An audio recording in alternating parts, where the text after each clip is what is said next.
잠깐 기도드리겠습니다.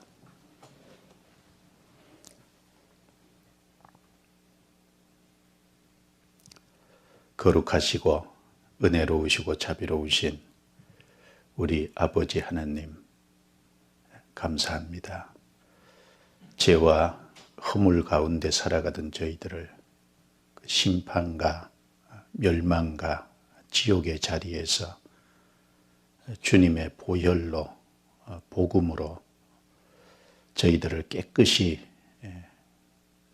죄를 씻어주시고 구원해 주셔서 하나님의 거룩한 자녀로 삼아주시며 주의 자녀로서 남은 생을 살 수 있도록 축복해 주신 것을 감사합니다. 최근 코로나19로 국가적으로나 또 전 세계적으로 많은 어려움 가운데 있습니다. 이 모든 것을 주님께서 허락하신 것인 줄 알고 있습니다. 주님, 코로나19에서 형제들과 또 교회를 지켜주시고 또 이런 일을 통해서 더욱 깨어 있을 수 있도록 그 마음과 생각을 붙잡아 주옵소서. 또 코로나19로 경제적으로 어려움을 겪고 있는 형제 자매들이 있으면 주님이 일일이 아시오매 도와주셔서 또 이겨가고 극복해 갈 수 있도록 도와주옵소서. 이런 일로 한 사람도 신앙의 낙오자가 생기지 않도록 도와주옵소서. 이런 일로 사람들의 마음이 더욱 가난해져서 우리가 복음을 전하고 주님께 돌아오는 많은 사람이 생길 수 있는 기회를 주시기를 간구합니다. 오직 주님의 긍휼과 자비에 의탁합니다. 도와주옵소서. 한 시간 주의 말씀으로 저희 각 사람의 심령을 붙잡아 주시고 주의 뜻이 무엇인지 더욱 생각해 주옵소서. 우리 각 사람을 주 성령께서 도와주셔서 마음과 생각을 감화시켜 주시기를 간구드립니다. 우리를 구원해 주신 주 예수님 이름으로 기도드리옵니다. 아멘. 자, 성경 이사야 52장을 찾겠습니다. 이사야 52장.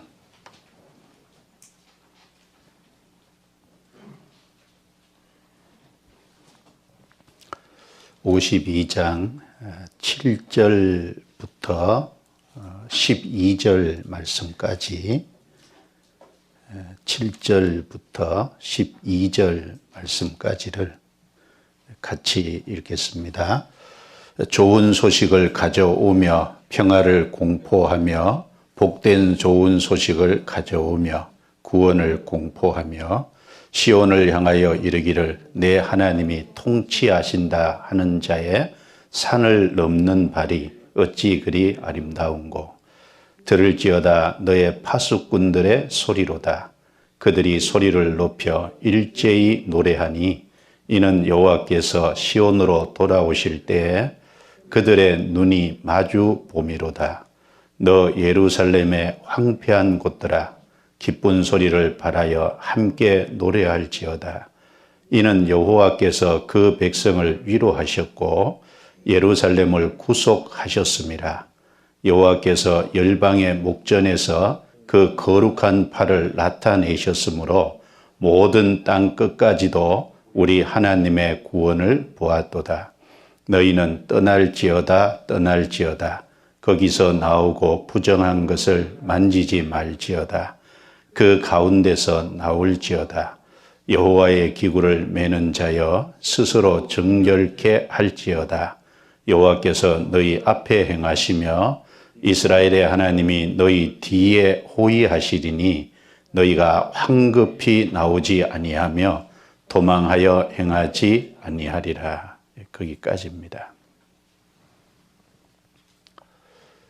오늘은 그 제목을 전령과 파수꾼이라는 제목으로 잠깐 말씀을 드려보겠습니다. 여기 7절에 보시면 좋은 소식을 가져오며 평화를 공포하며 복된 좋은 소식을 가져오며 구원을 공포하며 시온을 향하여 이르기를 내 하나님이 통치하신다 하는 자의 산을 넘는 발이 어찌 그리 아름다운고.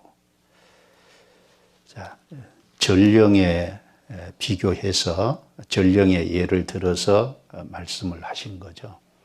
여기 성 밖에서 이제 성 안으로 구원과 평화의 좋은 소식을 가져오는, 그래서 멀리서 가져오기 때문에 오는 길에 산이 있을 수 있고 위험과 여러 가지 어려움이 있을 수 있습니다. 그래서 산을 넘는 발이 어찌 그리 아름다운고. 자, 전령에 대한 얘기입니다. 그리고 8절은 파수꾼이죠. 들을지어다 너희 파수꾼들의 소리로다. 그들이 소리를 높여 일제히 노래하니. 파수꾼들. 그래서 7절은 전령의 모습을 예로 들어서, 8절은 파수꾼을 예로 들어서 주님이 완성하신 복음을 전하고 그것을 찬양하고 노래하는 그 내용을 담고 있습니다. 그래서 제목을 전령과 파수꾼이라는 제목을 이렇게 정해봤습니다. 구원받은 사람들은 전령인 동시에 파수꾼이라고 할 수 있겠죠. 먼저 배경을 조금 말씀을 드리고 구체적으로 좀 몇 가지를 생각해 보겠습니다. 이 본문의 배경은 이스라엘과 이스라엘의 수도 예루살렘의 회복을 말씀하는 것을 배경으로 삼고 있습니다. 물론 이스라엘과 예루살렘의 회복을 배경으로 삼고는 있지만, 그러나 그것을 말씀하려고 하는 것보다는 더 구체적으로는 죄 때문에 심판과 멸망을 받을 수밖에 없는 아담안에 속한 모든 죄인을 예수 그리스도를 통해서 구속하시는 내용이 이 속에 중첩해서 담겨 있습니다. 예루살렘의 통치와 이스라엘의 회복도 사실은 예수 그리스도의 구속이 바탕이 돼야 예루살렘이 회복이 돼서 통치가 되는 그 일이 사실은 시작이 됩니다. 그리고 이제 이 내용 속에 구속에 대한 말씀이라는 것은 지금 읽은 본문 중에 신약 성경에 인용된 구절이 두 구절이나 있습니다. 7절 말씀은 신약 성경 로마서 10장 15절에 인용되어 있습니다. 로마서 10장 15절 말씀은 보내심을 받지 아니하였으면 어찌 전파하리요. 기록된 바 좋을 소식을 전하는 자들의 발이여 함과 같으니라. 좋은 소식을 전하는 자의 아름다운 발. 그것을 이제 복음을 전하는 이제 발을 예로 들어서 이걸 인용해서 거기 말씀을 했습니다. 또 이사야 52장 11절 말씀은 고린도후서 6장 17절에 인용이 되어 있습니다. 고린도후서 6장의 내용은 구원을 받은 사람은 하나님은 아버지고 아들입니다. 그래서 아버지와 아들 관계가 이루어졌기 때문에 이제 아버지와 아들의 교제를 위해서 또 주님의 역사를 위해서 거룩히 구별돼야 될 것을 말씀하시면서 11절에 거기서 나오고 부정한 것을 만지지 말지어다. 이 말씀을 예로 들어서 인용해서 성도가 성결해야 될, 정결해야 될 것을 말씀하고 있습니다. 그러므로 이 배경은 틀림없이 이스라엘의 회복과 예루살렘의 회복, 통치에 대한 내용이지만 그 내용 속에 예수 그리스도를 통한 구속의 내용을 담고 있는 것이 너무나도 확실합니다. 먼저 이 말씀 속에 구속에 대한 내용이 10절에 기록되어 있습니다. 같이 읽어볼까요? 여호와께서 열방의 목전에서 그 거룩한 팔을 나타내셨으므로 모든 땅 끝까지도 우리 하나님의 구원을 보았도다. 자, 이 말씀에 여호와께서 열방의 목전에서 그 거룩한 팔을 나타내셨다라고 말씀하십니다. 하나님의 팔은 하나님의 능력을 나타내는 동시에 하나님 자신을 대표합니다. 하나님의 팔은 곧 하나님 자신이죠. 그래서 여기 하나님이 열방의 목전에서 그 거룩한 팔을 나타내셨다라고 말씀하고 계십니다. 신구약 성경에 보면 하나님의 팔이 나타난 경우가 많이 있죠. 출애굽할 때 하나님의 팔이 이스라엘에게 나타났습니다. 그래서 애굽에서 400년 종살이하는 이스라엘 백성을 그 가운데서 건져내 주셨잖아요. 그래서 신명기 4장 34절에 보면 어떤 신이 시험과 이적과 기사와 전쟁과 강한 손과 편팔과 크게 두려운 일로 한 민족을 다른 민족에게서 인도하여 낸 일이 있느냐?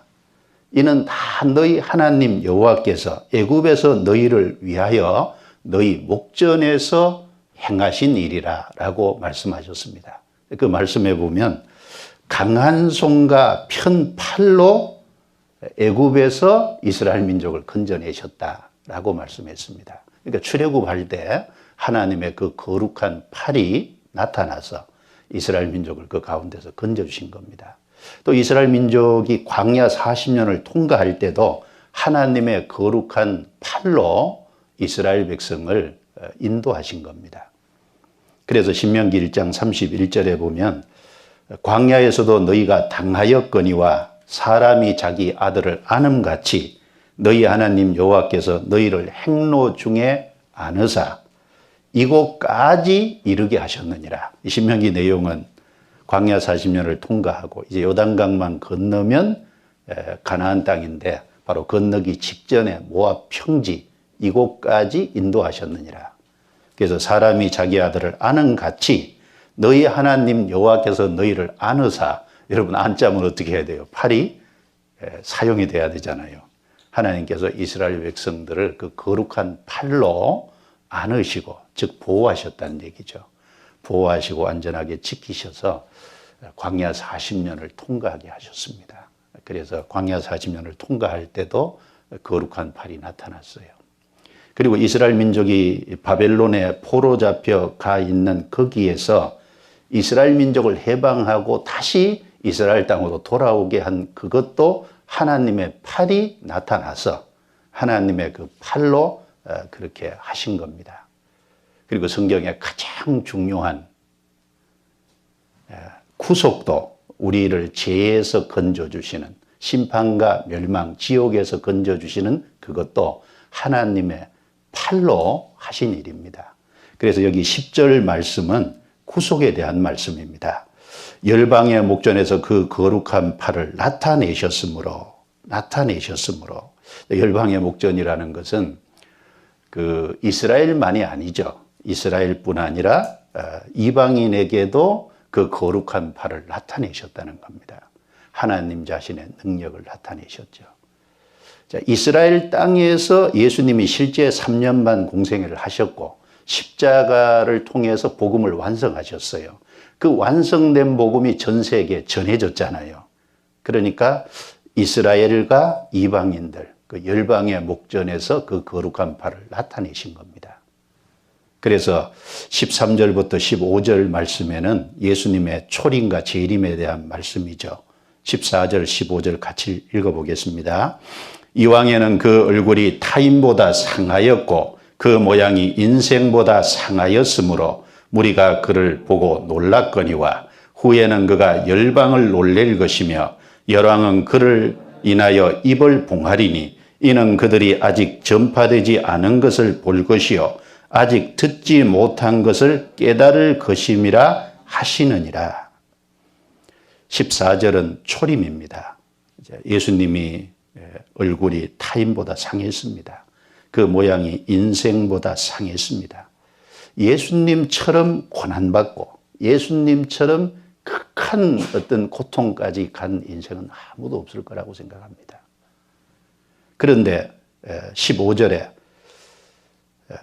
후에는 그가 열방을 놀랠 것이며 열왕은 그를 인하여 입을 봉하리니 그 이유로 이는 그들이 아직 전파되지 않은 것을 볼 것이요 아직 듣지 못한 것을 깨달을 것임이라 하시니라. 이 15절 말씀이 신약성경 로마서 15장 21절에 인용되어 있습니다. 바울 사도께서 아직 복음이 전파되지 않은 지역을 찾아서 듣지 못한 것에 전도하는 이유가 이 말씀 때문이라고 바울 사도가 인용을 했습니다. 그러니까 주님이 십자가에 완성하셨고 그 완성된 십자가의 복음이 전 세계 열방을 놀랄 것이라는 것처럼 전 세계에 전해짐으로 이방인에게도 그 하나님의 거룩한 발이 나타난 겁니다. 그래서 10절에 말씀하기를 모든 땅 끝까지도 모든 땅 끝까지잖아요. 우리는 이제 한국이 곧 이스라엘에서 보면 동쪽 끝이지 않습니까? 서쪽 끝은 미국이고 북쪽 끝은 러시아고 남쪽 끝은 저 아프리카인데 지금 전 세계까지 다 전해졌어요.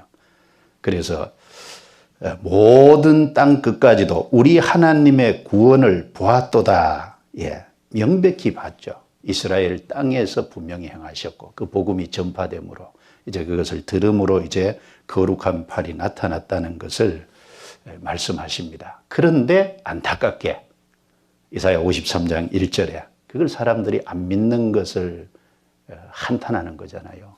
1절 같이 읽습니다. 우리의 전한 것을 누가 믿었느냐? 우리 여호와의 팔이 네게 나타났느냐? 자, 우리의 전한 것을 누가 믿었느냐? 이제 그 명백한 사실을 안 믿는 것을 말하잖아요. 그 메시아에 대한 소식이 분명히 전해졌고 이스라엘 땅에 오셔서 예수님이 33년의 생애를 사셨고 3년 반은 공생애를 하셨고 그리고 십자가에서 우리 죄를 짊어지시고 대신 형벌을 받으심으로 그 구원을 완성하셨는데 이스라엘 백성들은 그 사실을 믿지 않았죠. 그래서 고린도전서 2장 9절에 이 지혜는 이 세상의 관원이 하나도 알지 못하였으니 만일 알았다면 영광의 주를 십자가에 못 박지 아니하였으리라. 참 안타깝게 이스라엘도 안 믿었고 이방인에게 전해지는데 믿는 사람은 참 소수고 대부분이 안 믿잖아요. 여호와의 팔이 네게 나타났느냐? 네게 나타났어요. 먼저는 이스라엘 땅에 나타났고 그 다음에는 열방의 목전에서 그 거룩한 팔을 나타내 이방인에게도 그 팔이 나타났잖아요. 그런데 안 믿는 것을 한탄하는 내용입니다. 그러니까 이 이사야 52장 10절 말씀은 죄에 빠진 죄 때문에 심판받고 지옥의 형벌을 받을 수밖에 없는 인생을 위해서 예수님이 오셔서 예수님이 바로 십자가에서 복음을 완성하심으로 말미암아 그 복음이 땅끝까지 전해질 것에 대한 명백한 말씀입니다. 바로 구속에 대한 내용이죠. 이사야 59장을 찾아보겠습니다. 59장. 이 똑같은 말씀이 59장 여기 책갈피에 두시고 16절.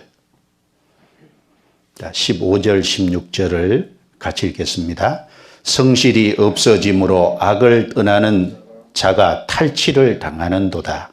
여호와께서 이를 감찰하시고 그 공평이 없는 것을 기뻐 아니하시고 사람이 없음을 보시며 중재자 없음을 이상히 여기셨으므로 자기 팔로 스스로 구원을 베푸시며 자기의 의를 스스로 의지하사. 이 이사야 59장 내용이 어떤 말씀입니까? 하나님과 인간 사이에 죄가 가로막혀 있고 그래서 인간은 평강의 길이 무엇인지 알지 못하고 하나님의 공평과 의에서 멀어져 있는 인생이기 때문에 예수님이 자기 팔로 바로 구속의 일을 구원의 일을 하신 것을 말씀하는 내용이잖아요. 59장 2절. 오직 너희 죄악이 너희 하나님 사이를 내었고 갈라놨고 그 말이죠. 너희 죄가 그 얼굴을 가리워서 너희를 듣지 않으시게 하미니 하나님과 인생 사이에는 죄 때문에 죄가 가로막혀 있어서 하나님이 사람을 받아주려고 하셔도 받을 수가 없지 않습니까? 8절에 그들은 평강의 길을 알지 못하며 그들의 행하는 곳에는 공의가 없으며 굽은 길을 스스로 만드나니 무릇 이 길을 밟는 자는 평강을 알지 못하느니라. 이 말씀이 로마서, 신약성경 로마서 3장 15절부터 17절에 인용돼 있잖아요. 바로 인간이 유대인이든지 이방인이든지 다 하나님 앞에서 죄 아래 있다고 말씀하시면서 선을 행하는 자는 하나도 없다. 그리고 의인은 하나도 없다는 것을 말씀하시면서 인생은 발과 손과 입이 타락되어 있기 때문에 평강의 길을 알지 못한다는 걸 말씀을 이 구절을 인용해서 신약의 바울이 말씀하고 있습니다. 자, 11절을 보시죠. 우리가 곰같이 부르짖으며 비둘기같이 슬피 울며 같이 읽어볼까요? 공평을 바라나 없고 구원을 바라나 우리에게서 멀도다. 그렇죠. 제 아래에 있는 인생은 공평이 없고 구원을 바라나 우리에게서 멀도다. 의와 구원은 우리에게서 너무 멀죠. 그래서 15절에 하나님께서 이를 감찰하신 거예요. 공평이 없는 것을 기뻐 아니하시고 사람이 없음을 보시며, 무슨 사람요? 하나님과 사람 사이에 중재할 사람이 없는 거잖아요. 그래서 사람이 없음을 보시며 중재자 없음을 이상히 여기셨으므로, 그래서 아무도 그 하나님과 인간 사이를 가로막혀 있는 죄를 해결해 줄 수 있는 존재가 없기 때문에 자기 팔로 스스로 구원을 베푸시며 자기의 의를 스스로 의지하사, 그래서 하나님이 팔로, 하나님이 바로 예수 그리스도를 통해서 십자가를 통해서 우리의 죄를 다 해결해 주시고 구원과 의를 우리에게 주셨잖아요. 바로 여기 자기 팔로 스스로 구원을 베푸시며, 그래서 이사야 52장 10절에 열방의 목전에서 거룩한 팔을 나타내셨다는 이 말씀은 바로 구속과 관련된 말씀을 하고 있는 겁니다. 그럼 사람 편에서는 어떻게 해야 될까요? 이제 하나님 편에서 거룩한 팔을 나타내심으로 십자가를 통해서 복음을 완성하시고 의와 구원을 사람에게 가깝게 해놓으셨으니까 인생은 둘 중에 하나죠. 참으로 회개하고 그 사실을 믿어서 구원을 받아 주님 팔을 의지하든지, 아니면 그걸 대적함으로 끝까지 거스림으로 주님 팔에 의해서 심판을 받든지, 그건 인간이 선택해야 될 몫입니다. 그래서 이사야 51장 한번 찾아보죠. 51장 5절입니다. 51장 5절. 자, 같이 읽어볼까요? 내가 내 공의를 만민의 빛으로 세우리라. 내 의가 가깝고 내 구원이 나갔은즉 내 팔이 만민을 심판하리니 섬들이 나를 앙망하여 내 팔에 의지하리라. 자, 여기 5절 말씀에 내 의가 가깝고, 그렇죠? 인간은 자기 의로 하나님께 나갈 수 없죠. 그래서 하나님 편에서 구원을 완성해서, 의를 완성해서 그 하나님의 의를 인간에게 주신 겁니다. 그래서 내 의가 가깝고 내 구원이 나갔은즉, 하나님 편에서 그리스도를 통해서 이스라엘에서 완성한 구원이 전 세계 끝까지 성령으로 말미암아 전해지게 하신 거죠. 자, 그 다음 말씀이 내 팔이 만민을 심판하리니 섬들이 나를 앙망하여 내 팔에 의지하리라. 양극단이 있죠. 내 팔에 의지할 수도 있고 내 팔에 심판받을 수도 있고, 여기 섬들은 이스라엘 땅에서 서쪽으로 지중해 섬 쪽으로는 주로 이방인을 얘기합니다.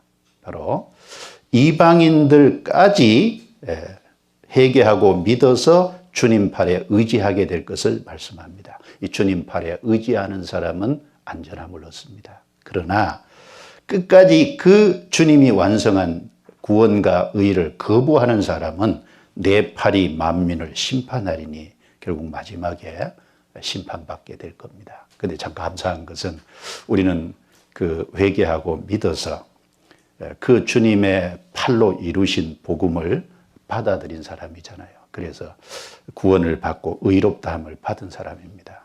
이제 그 구원받은 사람은 주님의 팔로 또 영원히 보호하시죠. 얼마나 감사한 일입니까? 그래서 이사야 41장 10절 말씀 다 알죠? 한번 외워볼까요? 두려워 말라, 내가 너와 함께 하리라. 놀라지 말라, 나는 내 하나님이 됨이니라. 내가 너를 굳세게 하리라. 참으로 너를 도와주리라. 참으로 나의 의로운 오른손으로 너를 붙들리라. 참으로 나의 의로운 오른손으로 너를 어떻게 해요? 붙들리라. 그렇죠. 이제 그 회개하고 믿어서 주님 팔에 의지하는 그 사람은 참으로 나의 의로운 오른손으로 너를 붙들리라. 구원받은 사람은 그 위로와 약속이 주어져 있습니다. 찬송가 458장에 보면 제가 1절만 한번 읽어볼게요. 제가 찬양을 잘 한번 불러주면 좋은데 이규철 목사님이 부르실래요?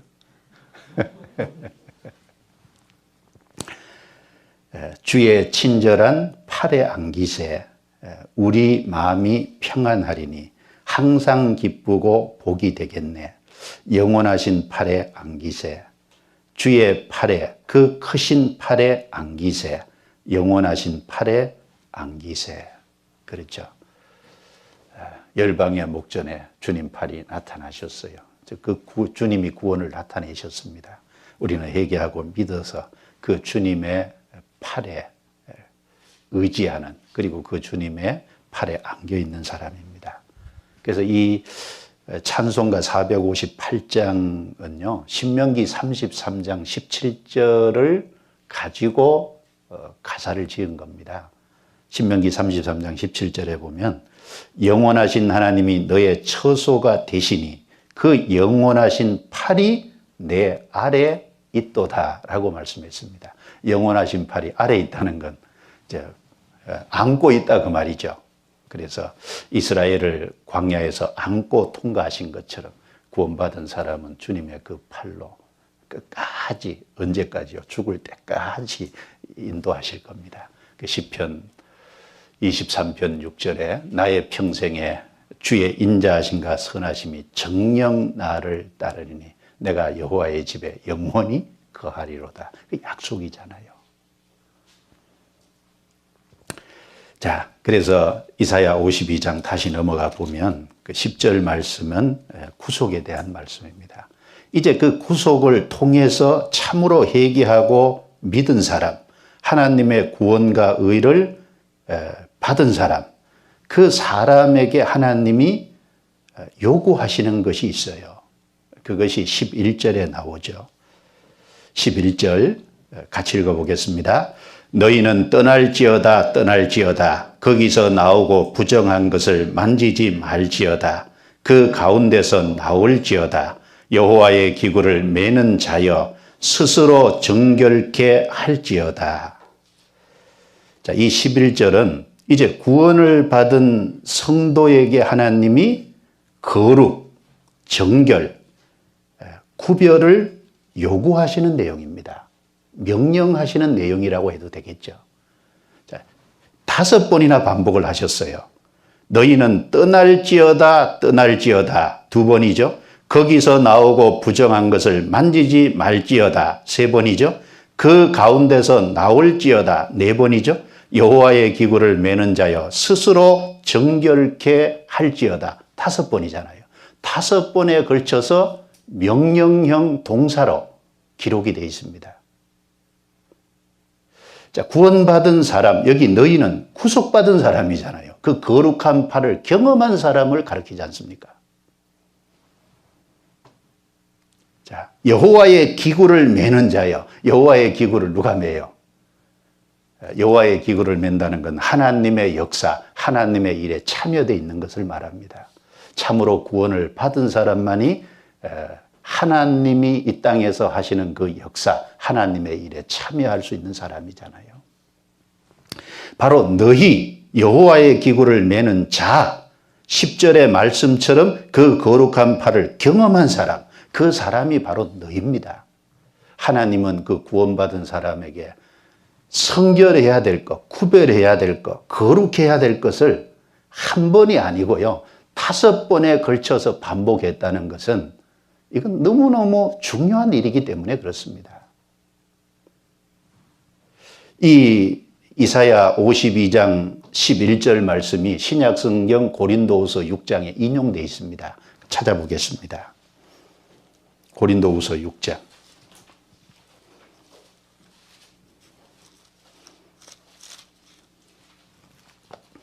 6장 17절입니다. 17절, 18절을 같이 읽겠습니다. 그러므로 주께서 말씀하시기를 너희는 저희 중에서 나와서 따로 있고 부정한 것을 만지지 말라. 내가 너희를 영접하여 너희에게 아버지가 되고 너희는 내게 자녀가 되리라. 전능하신 주의 말씀이니라 하셨느니라. 여기 17절 말씀에 너희는 저희 중에서 나와서 따로 있고 나오고 그랬죠. 부정한 것을 만지지 말라.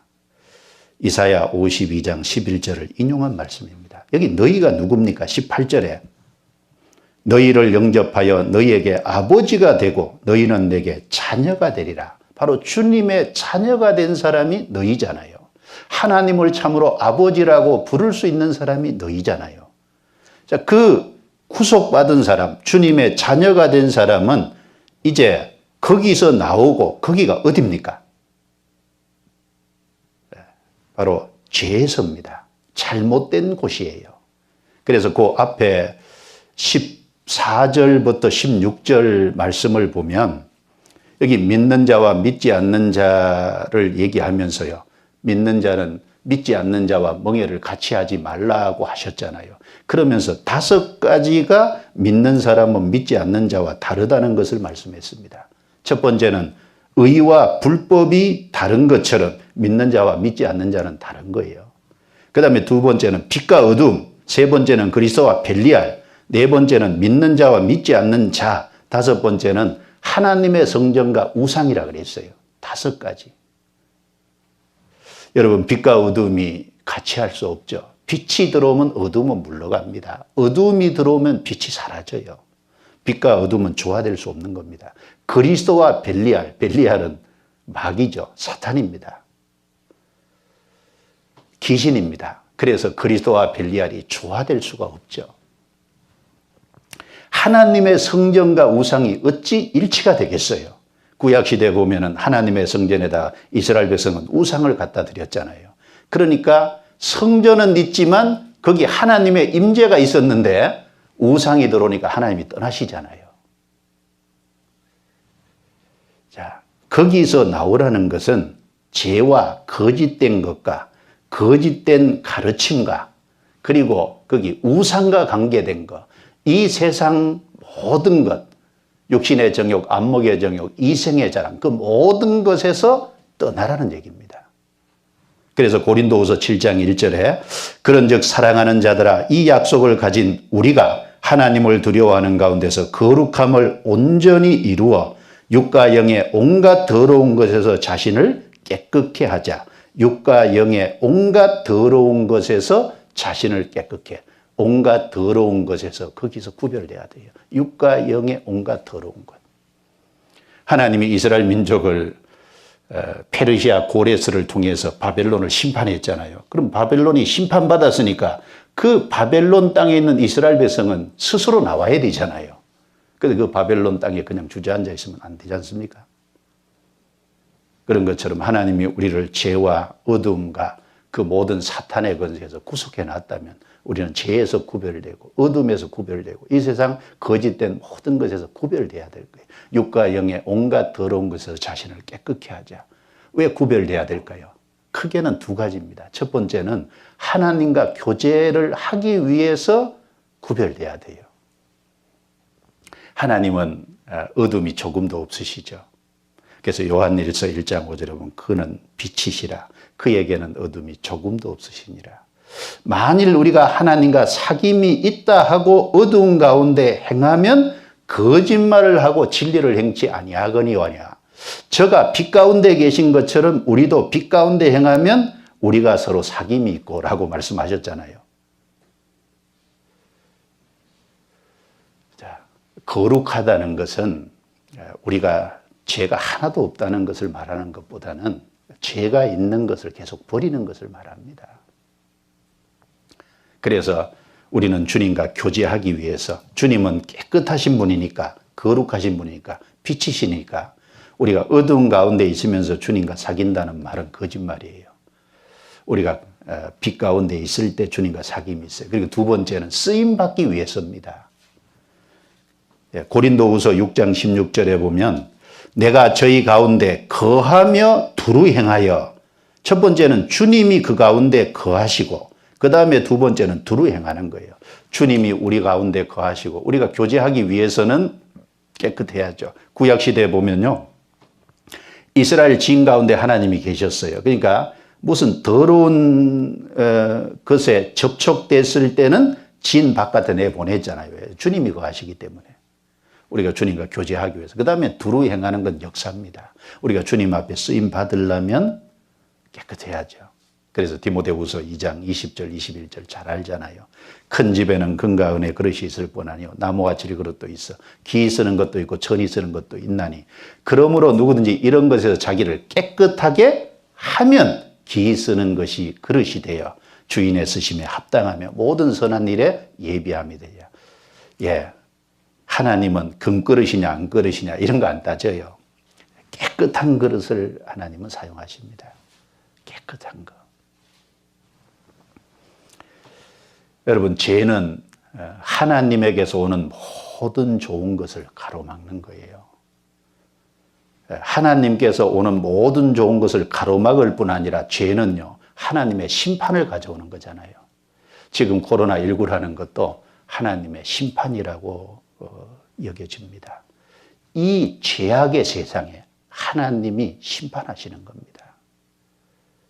출애굽할 적에 하나님이 에집트에 10가지 재앙을 내린 거 보면 5번째, 6번째 재앙이 뭡니까?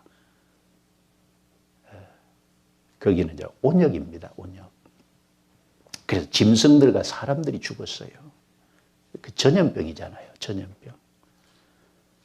그리고 민수기 25장에 보면 이스라엘이 타락됐을 때, 모압 여자들과 음행을 했을 때, 그리고 우상에 참여됐을 때 하나님이 거기 연병을 일으켜서 24,000명이 죽게 했잖아요. 연병이 뭡니까? 전염병입니다. 전염병.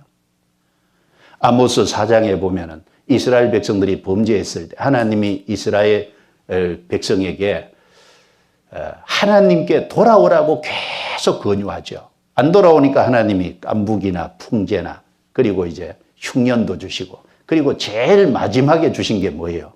제일 마지막에 주신 것이요. 연병과 그 다음에 전쟁입니다.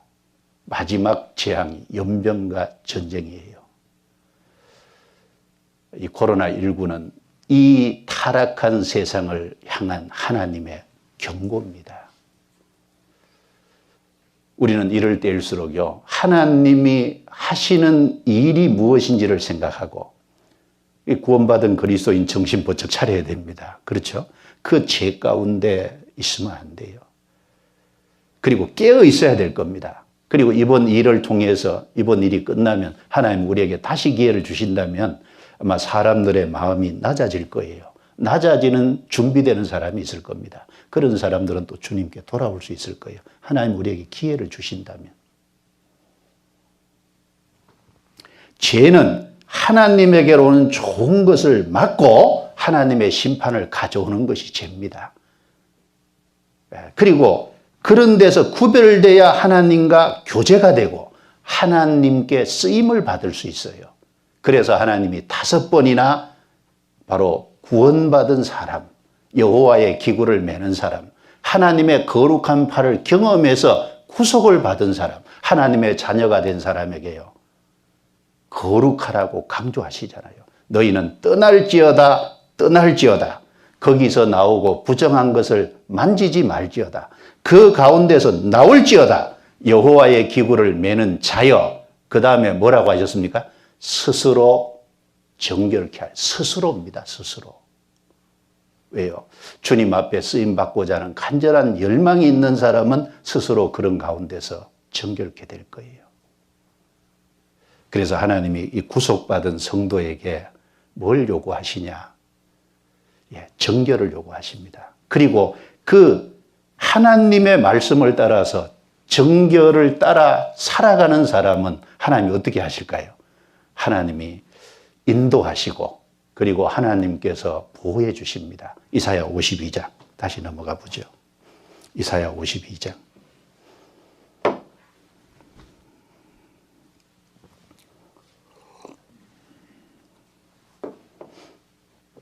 자, 12절입니다. 12절. 자, 어떤 보호가 있는지 볼까요? 같이 읽겠습니다.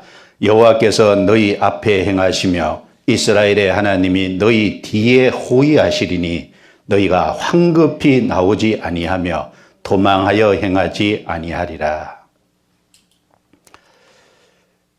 11절은 하나님이 정결을 요구하시는 내용이고 그 정결을 사모하고 스스로 자기를 정결케 하는 그 사람은 하나님이 12절을 약속해 주신 겁니다. 여호와께서 너희 앞에 행하시며 이스라엘의 하나님이 너희 뒤에 호위하시리니 앞뒤로. 하나님이 앞에서 행하신대요. 뒤에서 호위해 주신대요. 앞에서 인도해 주신다는 건 어떤 의미일까요? 우리는 인생의 앞에 뭐가 있는지 잘 모르잖아요. 어떤 위험이 도사리고 있는지. 그리고 어떤 길이 바른 길인지 모릅니다.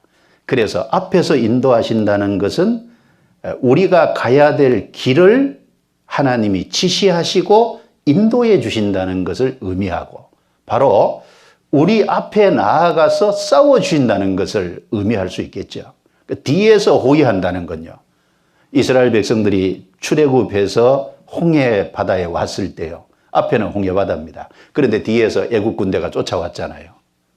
하나님의 불기둥과 구름 기둥이요.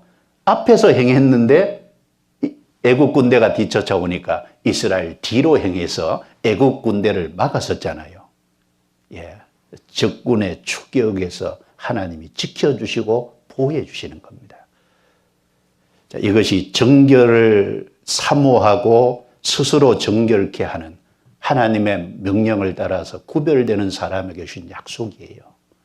신명기 1장 찾아보겠습니다. 신명기 1장.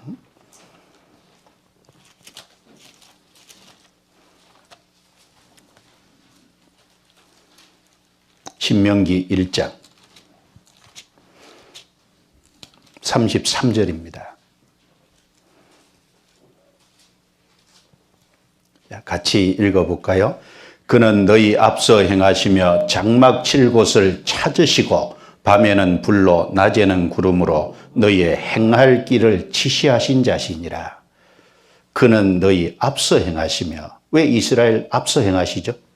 이스라엘 백성은 앞에 어떤 것이 있는지 어디에 장막을 쳐야 될지 어느 길로 가야 될지를 몰라요. 그러니까 하나님은 앞서 행하시면서 이스라엘 백성에게 장막 칠 곳을 찾으시고 그 지시하신 거예요. 지시. 여기다 치라고. 이리로 가라고. 그래서 시편 32편 8절에 내가 너의 갈 길을 가르쳐 보이고 너를 주목하여 훈계하리로다고 말씀했잖아요. 갈 길을 가르쳐 보여주십니다. 구원받은 사람 가르쳐 보이시잖아요. 그리고 주목하고 그 길을 가는지 안 가는지 주목해 보시고 기어코 가도록 인도하시잖아요. 예, 앞서 행하십니다. 그리고 뒤에서 호위하십니다. 다윗을 예로 들면요. 사무엘상 23장에 보면은 다윗이 사울에게 쫓기고 있는 상황입니다. 그런데 블레셋 사람이 이스라엘의 그일라라는 도시를 쳐들어왔어요. 자, 블레셋 사람은 적이잖아요. 근데 이스라엘 동족, 다윗 자기 동족, 하나님의 선민을 치거든요. 그러니까 다윗이 하나님, 내가 저 그일라 이스라엘 백성들을 도우러 갈까요 말까요 물었어요. 그랬더니 하나님이 가라 그랬어요. 근데 옆에 다윗을 따르는 사람들이 얘기하기를 아니 우리가 사울에게 쫓기고 있는 상황인데 그일라라는 도시를 치러 가면 사울이 그걸 알고 붙잡으러 올 텐데요. 그래도 갈 겁니까? 다윗이 하나님께 재차 물었어요. 그건 자기를 위해서라는 것보다도요. 옆에 따르는 사람들을 위해서 그랬을 거예요. 하나님, 신하들이 이렇게 얘기하는데요. 갈까요 말까요? 예, 가라 그랬어요. 가서 도와주라. 비록 쫓겨다니는 일이지만 하나님의 거룩한 백성을 블레셋이 침략했잖아요. 그래서 다윗은 그 자기를 따르는 사람들을 이끌고 가서요. 그 그일라를 블레셋 사람들의 손에서 지켜줬어요. 블레셋 사람을 쳐서 이겼죠. 그러면 그일라 사람들은 그 다윗에게 도움을 입은 거니까 다윗을 보호해야 되잖아요. 이제 사울이 그 소식을 알고요. 진짜 다윗을 잡으려고 내려옵니다. 다윗이 물었어요. 하나님, 그일라 사람들이 나를 보호할까요? 사울이 내려오면 나를 사울에게 내줄까요? 물었어요. 그랬더니 하나님이 대답하시기를 틀림없이 그일라 사람들이 너를 사울에게 내줄 거다. 가르쳐 주셨잖아요. 그래서 얼른 도망갔죠. 예, 하나님께서 다윗과 함께 했어요. 다윗과 함께 하심으로 가야 될 곳, 해야 될 일을 지시해 주시고 그리고 또 피하게 해주셨어요. 사무엘상 23장 끝에 보면 어떤 내용이 나옵니까? 산에 이제 들어가서요. 굴에 숨어 있어요. 다윗이 사울이 포위망을 점점 좁혀옵니다. 3,000명을 풀어서 포위망을 좁혀오잖아요. 딱 잡히기 직전이에요. 근데 하나님이 다시 블레셋을 통해서요. 이스라엘을 쳐들어오게 하므로 블레셋이 쳐들어왔다는 소식이 그 순간에 사울에게 전해지니까 사울이 군사를 풀어서요. 블레셋 막으로 갔잖아요. 다윗을 보호해 주신 거예요. 예. 앞에서 행하시며 뒤에서 호위하시리니 너희가 한급히 나오지 아니하며 도망하여 나오지 아니하리라. 그렇죠. 참으로 주님의 거룩한 팔을 경험했으면 우리가 해야 될 그 다음 일은 주님의 정결을 사모하고 주님의 명령을 따라서 정결하게 구별돼야 됩니다. 구별되는 사람은 주님이 보호해 주십니다. 그렇잖아요? 그 다음에 하나님이 보호해 주시는 이유가 뭐겠어요? 우리에게 할 일이 있기 때문에 그래요. 우리가 할 일이 뭘까요? 바로 전령과 파수꾼의 일을 사실은 우리가 감당해야 됩니다. 그걸 위해서 주님은 우리를 불러주셨잖아요. 자, 이사야 52장 다시 넘어가 보겠습니다. 52장 7절 8절입니다. 좋은 소식을 가져오며 평화를 공포하며 복된 좋은 소식을 가져오며 구원을 공포하며 시온을 향하여 이르기를 내 하나님이 통치하신다 하는 자의 산을 넘는 발이 어찌 그리 아름다운고. 들을지어다 너의 파수꾼들의 소리로다. 그들이 소리를 높여 일제히 노래하니 이는 여호와께서 시온으로 돌아오실 때 그들의 눈이 마주 봄이로다. 자, 7절은 전령의 모습을 통해서 교훈하신 거고 8절은 파수꾼의 모습을 통해서 교훈하신 겁니다. 이 전령과 파수꾼, 이 구원과 평화의 좋은 소식을요 가져오며라는 단어가 2번 사용됐죠. 7절에. 그러니까 멀리서 가져오는 거예요. 그리고 오다 보면은 위험도 있잖아요. 그러니까 산을 넘는 발입니다. 산을 넘는 것은 쉬운 게 아니죠. 산을 넘다 보면 힘들고 또 가파른 데 올라가려면 얼마나 힘들어요. 그리고 과거에 무슨 길이 잘 닦여 있었겠습니까? 가다 보면 위험한 낭떠러지도 있고 그 가다 보면 죽을 수도 있어요. 자, 산을 넘는 발, 그 모든 위험을 무릅쓰고 멀리서부터 전령은 구원과 평화의 기쁜 소식을 가져오는 거예요. 가져오는 거. 파수꾼은요. 파수꾼은 성 안에 있는 사람이죠. 전령은 성 밖에서 성 안으로 좋은 소식을 가져오고 파수꾼은 성 안에 있는 사람입니다. 그리고 특별히 이제 성 위에, 성벽 위에 망루에서요. 보초를 서는 사람이 파수꾼이잖아요. 자, 멀리를 보면은요. 저 전령이 달려오는 것이 보이잖아요. 그러면 그 전령이 달려온다는 소식을 이제 왕궁에 그리고 또 성 안에 있는 사람들에게 알려서 그 전령이 가져오는 기쁜 소식을 받을 준비를 하고 기다리게 하잖아요. 그걸 이제 파수꾼들이 하는 겁니다. 자, 이 전령과 파수꾼. 먼저는 이 전령과 파수꾼이라고 할 때요. 전령은 사실은 주님이 전령이십니다. 먼저는 주님과 성도의 관계를 설명해 볼 수 있을 거예요. 전령이 누구라고요? 주님이십니다. 주님. 왜 그러냐 하면은 여기 7절에 한번 보세요. 좋은 소식을 가져오며죠. 복된 좋은 소식을 가져오며 가져오는 겁니다. 멀리서. 그리고 산을 넘는 발이라 그랬어요. 그리고 8절에 보시죠. 들을지어다 너희 파수꾼들의 소리로다. 파수꾼들, 여긴 복수입니다. 그들이 소리를 높여 일제히 노래하니. 자, 파수꾼들이 소리를 높여 일제히 노래하니. 일제히 노래하는 이유가 뭡니까? 이는 여호와께서 시온으로 돌아오실 때, 여호와께서 시온으로 돌아오신다 그랬잖아요. 그들의 눈이, 파수꾼들의 눈이 마주 보미로다. 자, 성 바깥에서 멀리 주님이요, 기쁜 소식을 가지고 와요. 그러면 성 안에 있는 파수꾼들은 어떻게 해요? 그 기쁜 소식을 가져오는 주님을 마주 보잖아요. 그렇죠? 자, 여기 왜 7절의 내용을 예수님으로 볼 수 있냐 하면, 8절에 여호와께서 시온으로 돌아오실 때 그랬습니다. 돌아오신다 그랬어요. 돌아오신다는 말은 뭐예요? 떠났기 때문에 돌아오신다 그랬잖아요. 하나님께서 왜 시온을 떠나셨습니까? 왜 예루살렘을 떠나셨습니까? 인간의 범죄로 말미암아, 이스라엘 백성들의 타락으로 말미암아 하나님께서 예루살렘을 떠나시고 이스라엘을 떠나신 거잖아요. 떠났다가 다시 돌아오시는 겁니다. 그래서 에스겔서에 보면은 이스라엘의 타락으로 말미암아, 이스라엘이 성전 안에 우상까지 드림으로 말미암아 하나님의 영광이 떠났다가 다시 돌아오는 내용이 에스겔서에 약속되어 있거든요. 잠깐 보겠습니다. 에스겔 8장, 여기 접고 에스겔 8장입니다. 에스겔 8장.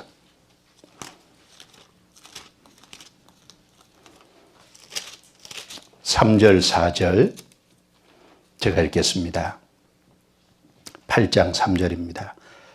그가 손 같은 것을 펴서 내 머리털 한 모숨을 잡으며 주의 신이 나를 들어 천지 사이로 올리시고 하나님의 이상 가운데 나를 이끌어 예루살렘으로 가서 안뜰로 들어가는 북향한 문에 이르시니 거기는 투기의 우상, 곧 투기를 격팔케 하는 우상의 자리가 있는 곳이라.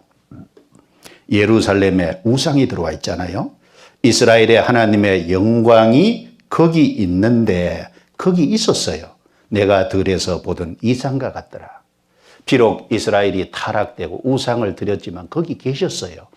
그런데 이 예루살렘에 있던, 이스라엘 땅에 있던 여호와의 영광이요, 10장에 보면 떠나잖아요. 자, 11장 보겠습니다. 11장 23절입니다. 23절 같이 읽겠습니다. 여호와의 영광이 성읍 중에서부터 올라가서 성읍 동편산에 머물고, 여호와의 영광이 성읍 중에서부터 올라가서 예루살렘 성에서요, 여호와의 영광이 떠난 거예요. 어디? 성읍 동편산에 머물고. 동편산이 감람산이죠. 예루살렘의 기드론 골짜기 건너편에 감람산이 있어요. 감람산에 여호와의 영광이 머물러요. 그리고 이 곳에서부터 에스겔 40장까지 여호와의 영광이 이스라엘 땅에 없습니다. 그 다음에는 안 나와요. 그런데 에스겔 40장에 기념성전이 세워지잖아요. 그 기념성전이 세워지고 난 이후에 여호와의 영광이 다시 이스라엘 땅으로 들어와서 여호와의 영광이 거기 계시는 것이 나옵니다. 에스겔 43장. 43장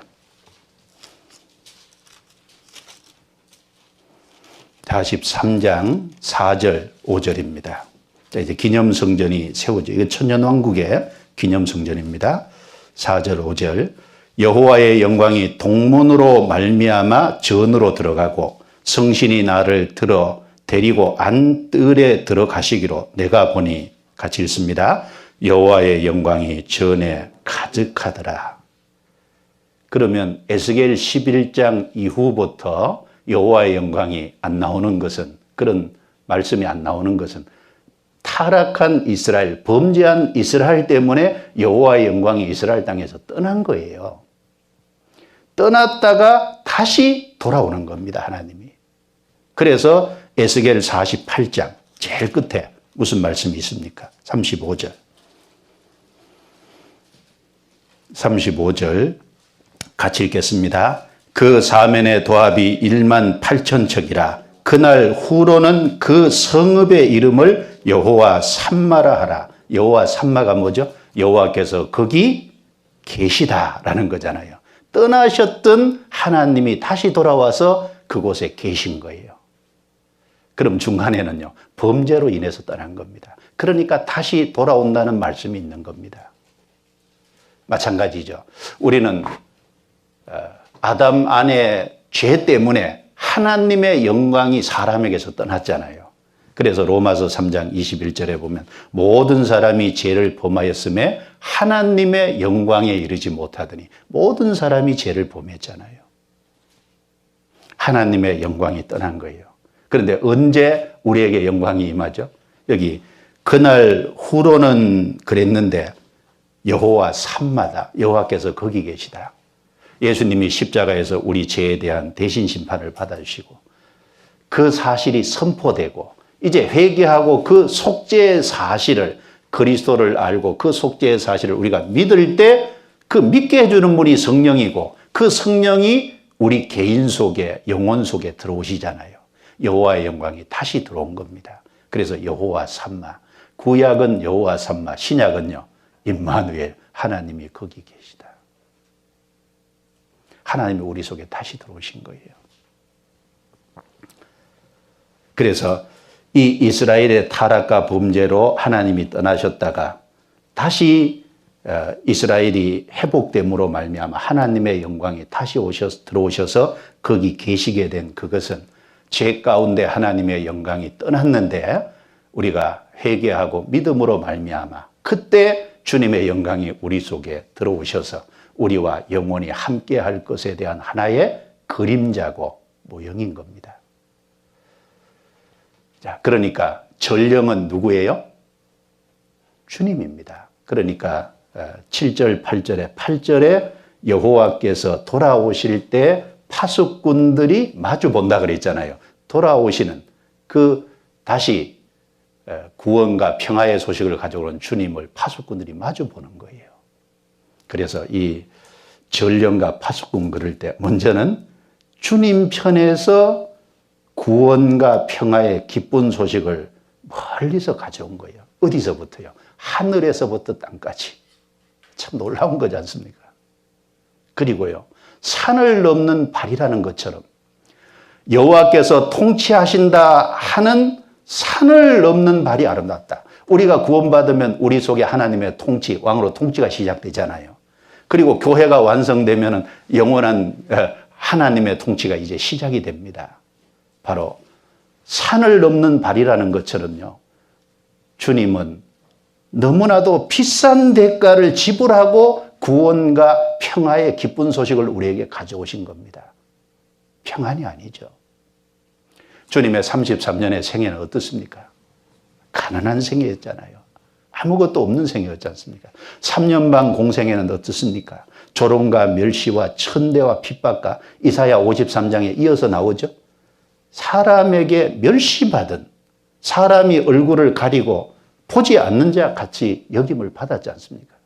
그리고 결국은 십자가에 못 박혀서 양손에 못이 박히고 발에 못이 박히고 이 손목에 못이 박힐 때요, 그 신경이 다 끊어지는, 여러분 신경 손상되면 참 통증이 크죠. 근데 벤치로 신경을 완전히 찍어서 잡아서 비트는 것 같은 고통이라 그러잖아요. 그 엄청난 고통을 당하시고, 그런 육체적인 고통뿐입니까? 사람에게, 믿었던 사람들에게 버림당하는 이 정신적인 고통도 있고, 하나님과의 교통이 완전히 끊어진, 나의 하나님, 나의 하나님, 어찌하여 나를 버리시나이까? 하나님과 교제가 한 번도 끊어져 본 적이 없는 그분께서 하나님과의 교제가 우리 죄 때문에 끊어졌죠. 영적인 고통까지. 그런 고통을 겪은 분이 누굽니까? 아무도 없습니다. 산을 넘는 발입니다. 그 고난과 죽음과 그 고통을 통해서 우리에게 구원과 평화의 기쁜 소식을 가져왔어요. 구원의 기쁜 소식을 가지고 올 때, 여호와께서 다시 돌아오실 때, 성 바깥에서 성 안으로 그 주님이 오실 때 성 안에 있는 파수꾼들은 마주 봤잖아요. 주님을 알아본 거죠. 주님을 알아보니까 기뻐 노래하지 않습니까?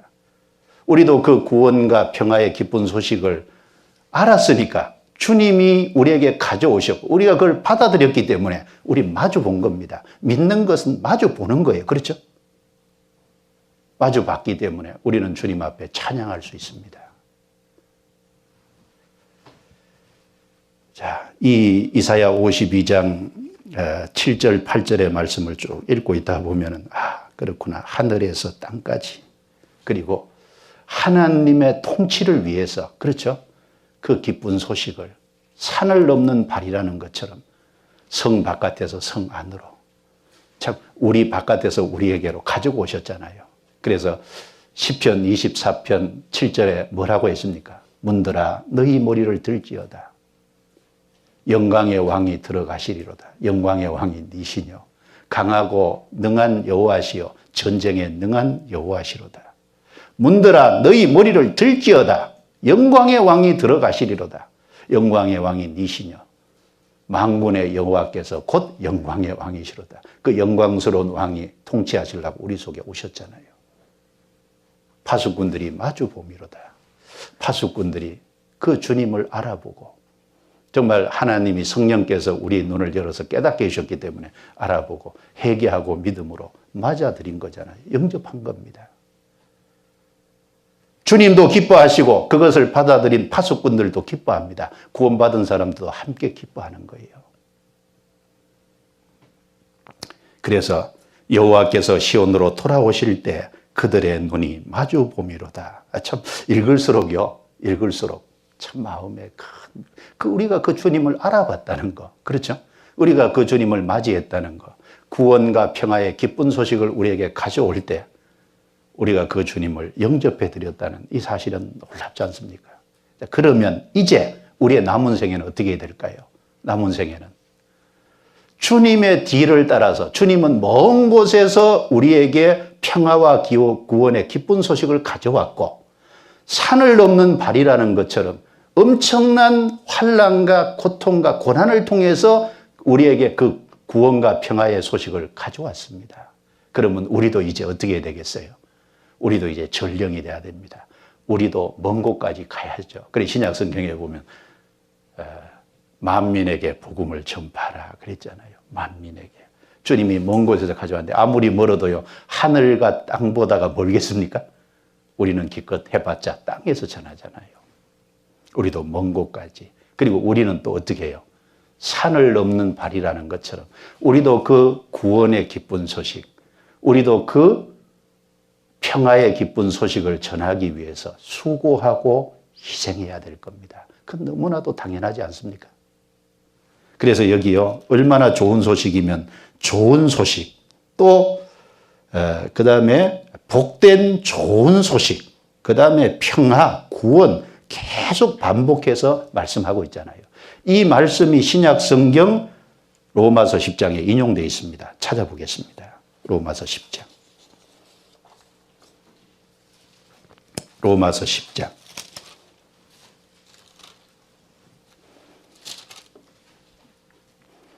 10장 15절 같이 읽겠습니다.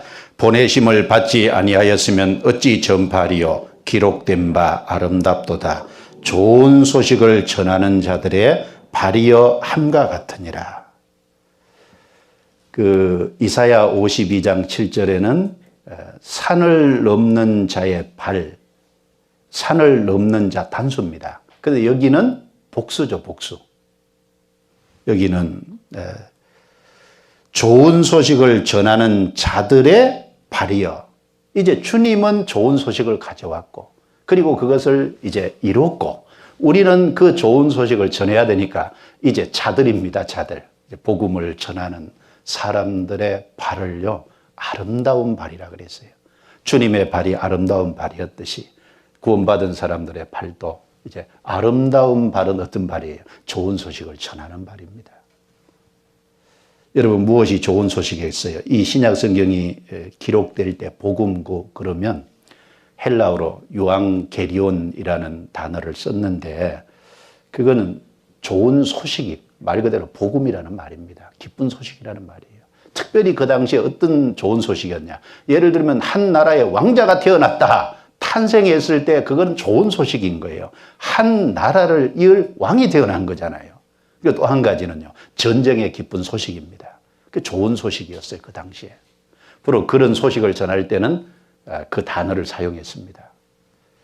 여러분 왕자가 태어났다. 전쟁에서 승리했다. 그것보다 훨씬 좋은 기쁜 소식이 뭐예요? 복된 좋은 소식이 뭡니까? 사람의 죄가 다 해결되고 이제 회개하고 믿기만 하면은 심판과 지옥에서 건진받는다. 영원한 천국에 들어갈 수 있다. 영생을 얻는다. 그것보다 더 기쁜 소식이 어디 있냐 그 말입니다. 우리는 그 소식을 전하기 위해서 산을 넘는 발이 돼야 될 겁니다. 이제 우리도 먼 곳까지 가야 될 거예요. 여러분 마라톤 전투, 마라톤의 유죄 잘 아시죠? BC 490년에 페르시아와 그리스가 마라톤 평원이라는 거 전투를 했습니다. 이제 아테네 시민들은 그 전투의 소식을 기다리고 있었어요. 왜? 그 당시만 해도 전쟁에서 지면요 다 종이 되는 겁니다. 그런데 한 병사가 그리스가 이겼다는 그 기쁜 소식을 들고 42.195km를 달려온 거잖아요. 그리고 그 기쁜 소식을 전하고 죽었어요. 그래서 그 42.195, 하필이면 43km도 될 텐데 42.195를 왜 그렇게 했겠어요? 그 거리가 42.195잖아요. 여러분 그 소식보다 훨씬 더 기쁜 소식이 죄인의 죄가 해결됐다. 심판과 멸망에서 건진받는다. 그게 좋은 소식입니다. 그리고 우리는 동시에 또 파수꾼입니다. 파수꾼. 자, 이사야 같은 성경의 62장 한 곳만 더 찾겠습니다. 이사야 62장 6절 7절 6절 7절 같이 읽겠습니다. 예루살렘이여 내가 너의 성벽 위에 파수꾼을 세우고 그들로 종일 조양에 잠잠지 않게 하였느니라. 너희 여호와로 기억하시게 하는 자들아 너희는 쉬지 말며 또 여호와께서 예루살렘을 세워 세상에서 찬송을 받게 하시기까지 그로 쉬지 못하시게 하라. 여기도 역시 파수꾼에 대한 말씀입니다. 여기 예루살렘을 세운다는 것은 마지막 천년 왕국에 대한 말씀이죠. 하나님께서 파수꾼을 세웠어요. 구원받은 사람이 파수꾼입니다. 파수꾼은 바깥에서 오는 좋은 소식, 그리고 바깥에 적이 침투에 들어온다는 어떤 그런 경계의 소식을 성 안에 알려서 대비하고 또 기쁨을 함께 나누도록 하는 사람들이 파수꾼입니다.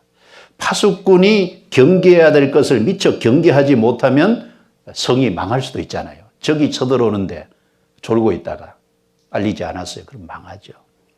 우리는 복음이라는 것은 양면성이 있잖아요. 받아들이지 않으면 심판받는 거니까, 받아들이면 구원의 기쁜 소식이니까, 파수꾼은 기쁜 소식이든지 또 경계해야 될 소식이든지 전해야 되는 것처럼 우리는 사람들에게 두 가지를 전합니다.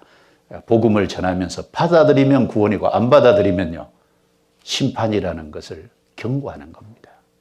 그래서 종일 종야 잠잠치 않게 하였느니라. 파수꾼들은 있는 모든 것, 본 모든 것들을요 계속 세밀히 살피고 그것을 계속 전해야 돼요.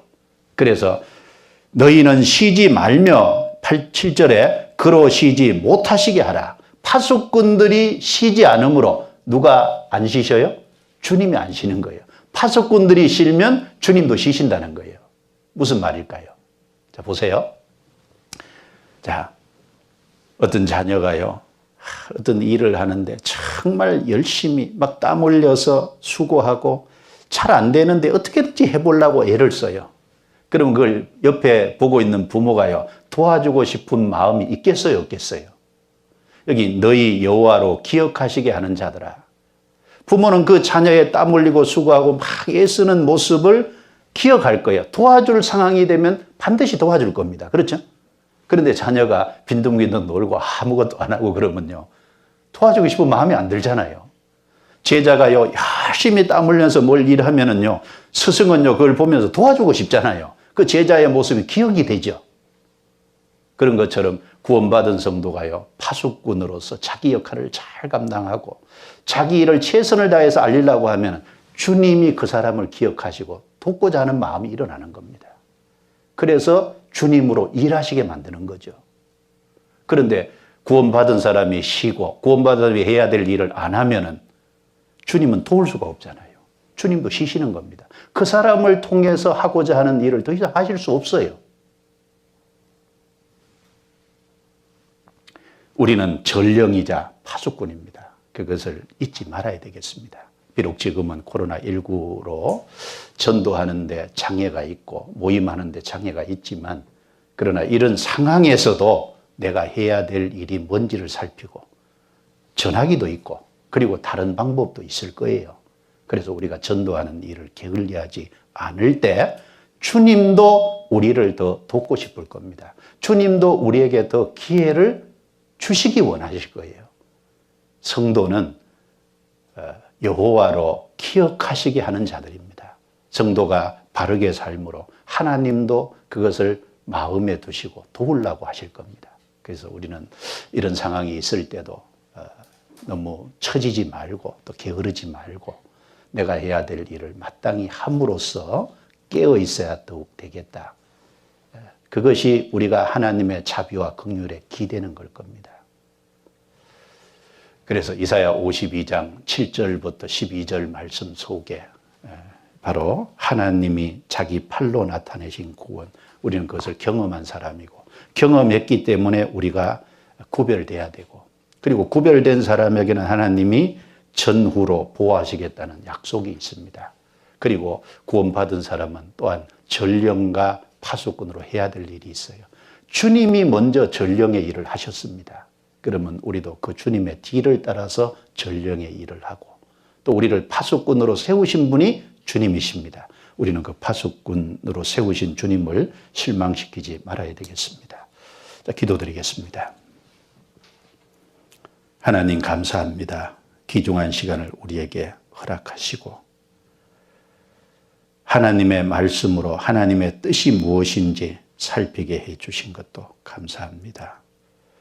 하나님, 이 말씀이 심령 속에 도움이 되고 또 은혜가 되고 우리의 마음을 일깨우는 말씀이 되게 해 주옵소서. 어려운 이 시기에 더욱 깨어 있을 수 있도록 도와주옵소서. 전령과 파수꾼으로서 마땅히 할 일이 무엇인지 살피고 할 수 있도록 도와주옵소서.